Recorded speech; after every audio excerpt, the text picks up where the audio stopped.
Hello, my name's David Buttersall, and this is a Lamborghini Huracan Evo Spyder. I'ma make a couple stacks, do exactly what I want to. Mix a couple tracks, get a lady that I'm drawn to. Turn up to the max, get me faded till I'm gone, dude.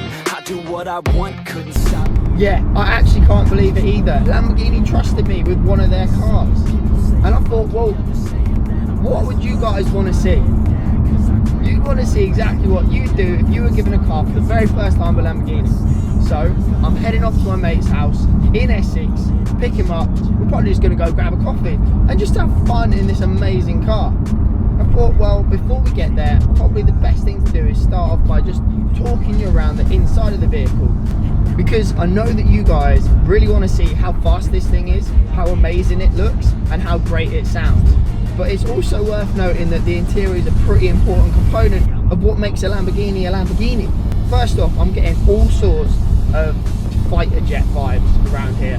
The buttons on the dash are like little triggers to launch missiles. Every time you start and stop, you have to lift the red button and press it. Like, the interior of this car it's crazy, but it also makes a lot of sense. Like, things are not exactly where you think they were going to be. For example, there isn't any indicator stalk, so the indicator button is on the steering wheel. Like the same, there's no stalk to flash your headlights, but luckily that button's on the steering wheel too. It's all a little bit crazy, but there's also a lot of familiarity here as well. Right in front of me, we've obviously got the steering wheel, which has got this flat bottom on it, and I kind of like it. There's nothing wrong with having a flat bottom on a steering wheel. What's wrong with a flat bottom? It's an amazing screen. It's so clear, it's so bright, and it looks fantastic. You've got, depending on the driving mode that you're in, it will kind of change a bit, and it's very clear. You've got your speedo, your revs, and that's the most important thing. You can tell that Lamborghini have thought, what do the people driving this car really care about? And it's obviously the revs, because when you get this massive engine screaming and you're hitting that 8,000 RPM, it is a beauty. But more on that later. Interestingly, the seating position is actually quite high. You'd think in a supercar that it'd be like really, really low, and yeah, the car is low, but you can kind of see that my head is almost touching the roof, and my eye line is very, very high up the windscreen, which makes it feel like I'm not actually as low as you would think, being that the car is slammed to the floor. It's quite reassuring actually. You don't feel quite as vulnerable perhaps as you would do in other supercars, for example. And we have some beautiful seats. These carbon fibre bucket seats from Lamborghini are fantastic to look at. And as far as comfort goes, yeah, they're not amazing. Like, it's not bad. I've been driving the car now already for 2 hours and my back feels okay. But I think that if you were going to do like a 10-hour long distance cruise in this, they'd probably be a little less than ideal. The infotainment system is centrally located here, which is great because the screen's fantastic, but at the same time it's a bit limited because every time you look at the sat nav you have to dart your head down to look at it, so it's not ideal, but for the aesthetic it just works. I absolutely love it. It's like the interior is luxurious and you know you're in a very expensive car, but at the same time it's not ridiculous. It's not over the top. The materials are all great quality. You've got leather seats, you've got leather everywhere, there's a bit of Alcantara dotted around, and all the buttons are just beautiful. The way that the designers have actually put thought into everything, so there's just angles everywhere.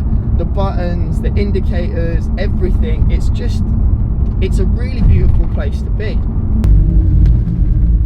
Oh, here he is. Captain! What's up, mate? What's up, David? Hang on, I'm just going to put the roof down for you. I feel like it's better if we don't have the roof on. You know what I mean? Nice and easy. Right, where are we going? Let's just go and have a drive, mate. Excellent.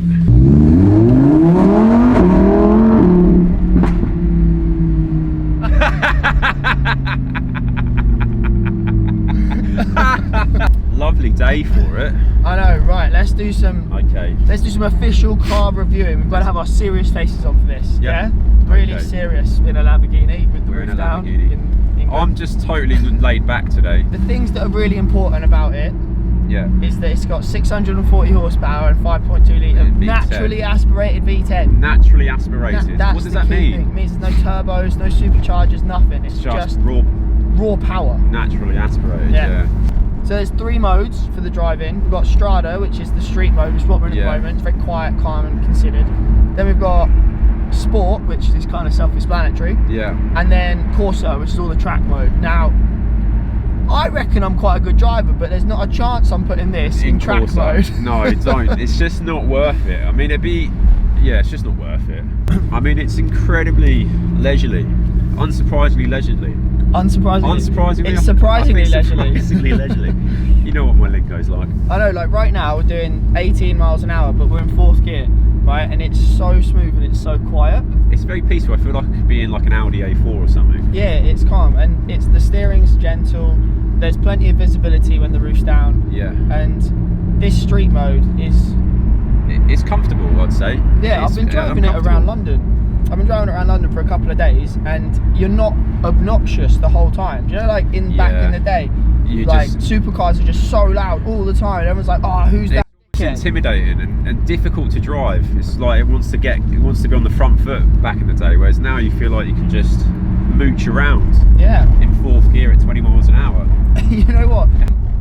At 30 miles an hour, it'll just sit in 7th gear at like 1200 RPM. It has 7 gears. Yeah, 7-speed so dual it's quite clutch. economical as well.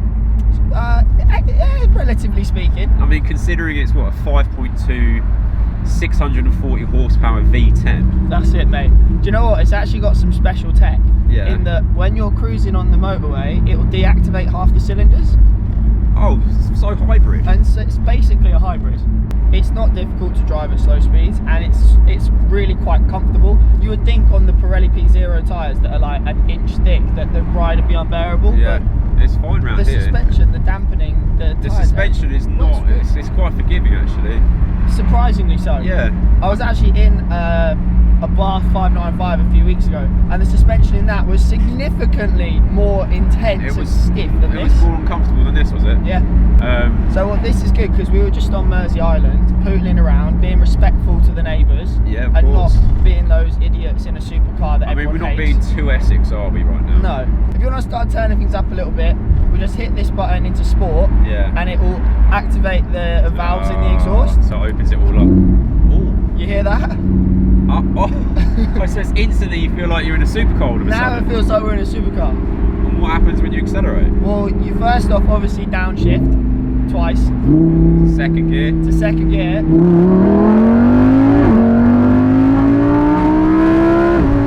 Oh my lord. Well, that's like, okay, so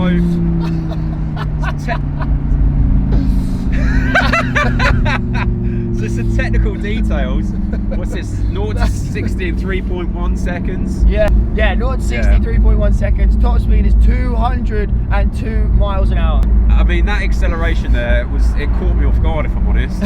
Being a motorcycle rider as well, blipping on those things. Most things don't catch you if you're sitting in a car. But no, that really did. That really did take off like a bat out of hell. Okay, let's go. You're in second. So look, we've got the national speed limit in 3, 2, 1. My favourite side.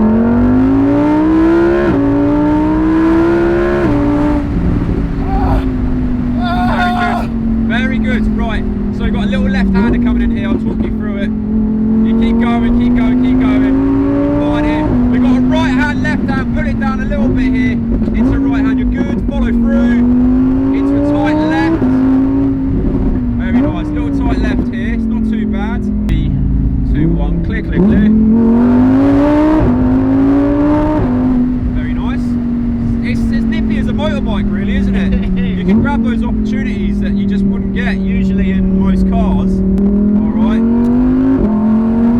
Very good. Very good. You don't have to coach me round the corner. Oh, honestly. You're fine. I'm just so excited. I know. The brakes are good, aren't they?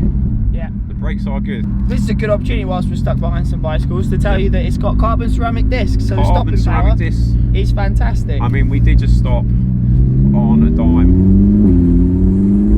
Go on, boy. carbon ceramic discs. Yeah. I mean, it must stop as quick as it takes off then. Oh my god, it's got so much grip. So much grip. I mean, you feel like you didn't even, you could have given it twice as much and nothing would have happened. Bro, that was full beans. There's so much grip. There's so much grip. You can come out of a corner, plant your foot, and there's no scare, there's no worries. There's it just no switch. goes. When we're in sport mode, Yeah. obviously you can hear the exhaust has opened up a lot, Yeah. which is fantastic because it sounds amazing. Sounds amazing. And even better with the roof down. I think that is a massive plus for having a convertible. Oh, it gives the whole driving experience that just makes it way more fun. So much more fun. The steering is already agile as it is. Does it stiffen up when you put I it don't into really sport feel mode? like it makes much difference, to be honest. But what you do notice is the throttle response. It's so much more responsive. Really? It's so much more responsive. Yeah, so just everything just dynamics up. Exactly. You just have a great time going around corners and accelerating. Ah! Brake hard. Brake hard. I'm gonna lose my hat if I'm not careful.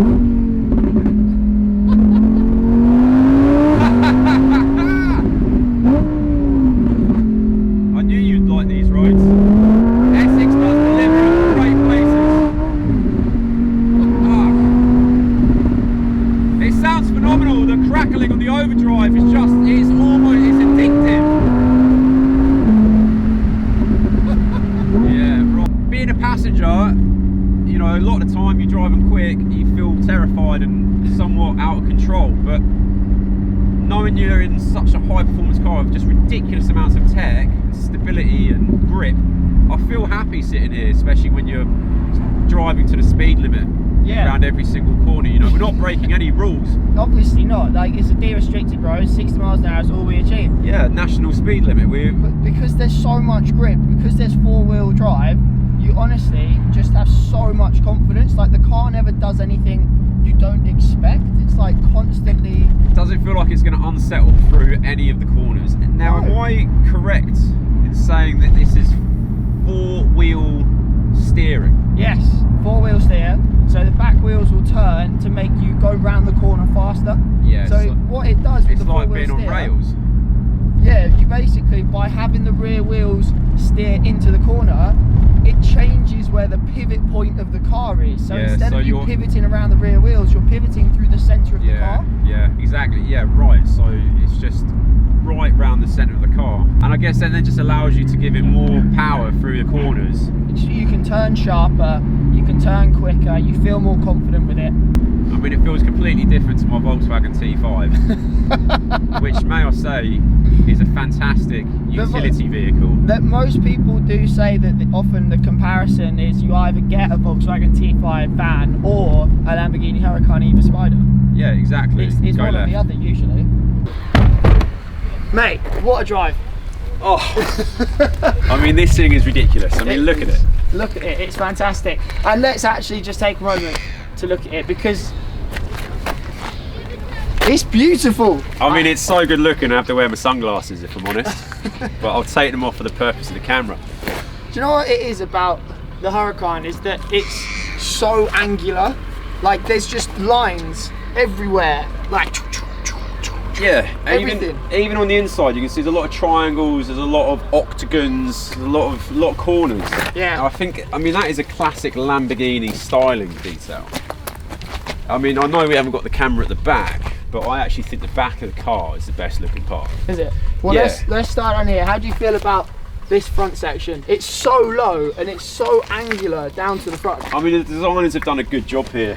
You know, there's obviously a lot of aerodynamics and wind tunnel work put into it, I'm sure, to help keep the thing stuck on the ground. Yeah, do you know what I love is that there's like massive holes here because there's radiators. You've got radiators at the front everywhere to keep it cool. I mean, that front split is lovely, and you know, it serves a big purpose with, you know, the with downforce, performance. yeah, of course. Yeah, the headlights, you know, especially if you turn them on. It's it's the LEDs. The LED running lights, the daytime running lights look amazing. And it's like, you can tell that Lamborghini have put in like this angular vibe. There's no curves really. It's like a face, like a very chiseled. It's like your face. It's like your face, chiseled. Like with a little chin, big cheekbones. Doesn't look like my face at all. I'm like more of a Porsche face, a bit rounder. Well, the wheels, come on, they're beautiful. You know, 20s. And they've got the blue brake calipers. Yeah. Carbon ceramic brakes as well. Carbon ceramic brakes, going to stop us quickly. Coming back, I love the wing mirrors. The wing mirrors was something that stood out. As soon as I got in the car, it's the first thing I noticed. They're really big. They look cool, and you know, they're just, yeah, it just looks good. They're styling, it's typical Lamborghini, it's Italian, it's sexy. You know, it makes you just want to like, get into bed with it. What do you think about this bit here? Because obviously there's no roof going on, right? We sit quite far forward in the car, if I'm honest, because you've got the engine all under here. Like Lamborghini have done such a great job of hiding the roof. The mechanism is a real piece of engineering wonder because it just moves within about 15 seconds back into here and it's all tucked away. It kind of reminds me a bit of like a fighter jet, if I'm honest. I said this earlier before you got in the car. It's just, you know, obviously it's all designed to just move fast and get places while looking good, really good. And then as we continue to come back, how do you feel about these? I mean, you just got air intakes everywhere. It's like a big wing. Yeah, it's ridiculous. It's a big old wing. Right, and what do you think about the back? This is beautiful. I mean, on the profile it looks brilliant. You know, from the derriere it looks amazing. You've got those twin exit exhausts. This is just one of the best bits of the car. Yeah, it's the bit you want to sleep with. This is, it's quite big though. It's stunning. Again, it just reminds me of a fighter jet again. It just looks like it's designed to move fast. Yeah, I mean you've got the rear diffuser here at the back, which is going to be providing dyne force. So it like hunkers you to the floor. Yeah. Because basically like you get an area of low pressure, right? Ah. That's why it keeps you down, because there's a big area of low pressure here, which is what the diffuser creates, and that sucks the car to the floor. Oh, right, that's very interesting. That's some engineering for you. That's some engineering. I mean, these guys have been doing it for a long time, and I don't think they used to be known as widow makers, the Lambos back in the day. They were just not anymore though. Designed to kill you, whereas now they make you feel alive, and you know, you come out the other side, breathing. How do you feel about this mesh? I like the mesh. It's futuristic, isn't it? You know, it's got that kind of honeycomb mesh, which just looks aesthetically pleasing to the eye. And then the holes are big enough that you can see you know, the exhaust manifold in there, and like the technical pieces. I know, beautiful. So, like, honest, how do you feel about that? It just all looks good. It all looks good. It just all looks good. I don't even know why we're talking about it. It looks good. Look at it. Just look at it. I'm just repeating myself.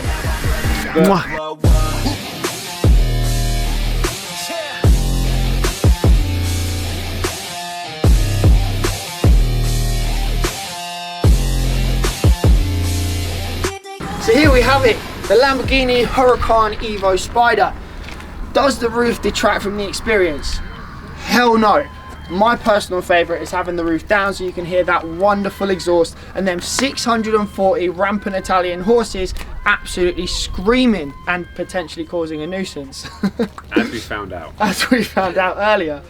Overall, this has been an amazing experience. My first time driving a Lamborghini and I thoroughly enjoyed it. The one thing that really stood out to me was that because of the four-wheel drive and because of the massive tyres that it's got, there's so much grip. It's not scary to drive and it actually feels really safe, really planted, and just like you can have a proper hoon. I wasn't scared at all, ever. No. So, I hope you've enjoyed this video. Please do give it a like, give it a little thumbs up, and subscribe if you're not already to the channel. My name's David Buttersall. This is Captain Chris Bolingbroke. And we'll see you in the next one. Ciao. We engaged into sport mode, please, David. We're doing 20 to 60 again. We're going to stick within the limits.